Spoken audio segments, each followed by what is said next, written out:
आपल्यासोबत राणा जगजितसिंह पाटील आहेत, आपण त्यांच्याशी बातचीत करूया। सर, एकूण जो तुळजापूर मतदारसंघात प्रकार घडला आहे तो माहिती असेल तुम्हाला, काय नेमकी कारवाई संदर्भात तुम्ही बोलणार आहात? 1 महिना झाला आहे, कुटुंबाची तक्रार घेतली जात नसल्याचा त्यांच्याकडनं आरोप करण्यात आला। हा विषय जो आहे तो बारकाईने बघितल्या, प्रशासनाला योग्य त्या सूचना दिलेल्या आहेत आणि पुढच्या 1-2 दिवसामध्ये कारवाई झालेली आपल्याला दिसेल।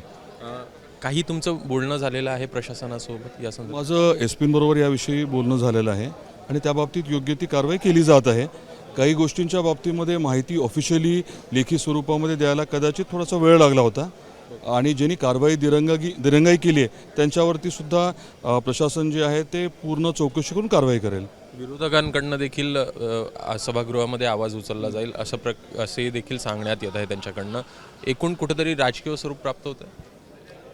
राजकीय स्वरूप प्राप्त होणे अशी अपेक्षा आहे, पण जे काही चुकीचं होतंय त्या बाबतीत मात्र अतिशय सक्त अशी कारवाई होणं अपेक्षित आहे।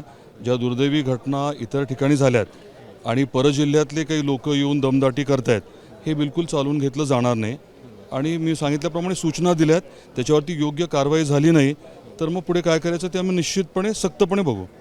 थँक्यू। तर हे होते राणा जगजितसिंह पाटील, ज्यांच्याकडनं सांगण्यात आलेलं आहे की एकूण निश्चित या संदर्भात कारवाईसाठी सूचना देखील देण्यात आलेल्या आहेत। कॅमेरामॅन अरविंद वारगेसह अभिषेक ठाळ, एबीपी माझा, नागपूर। एबीपी माझा, उघडा डोळे बघा नीट।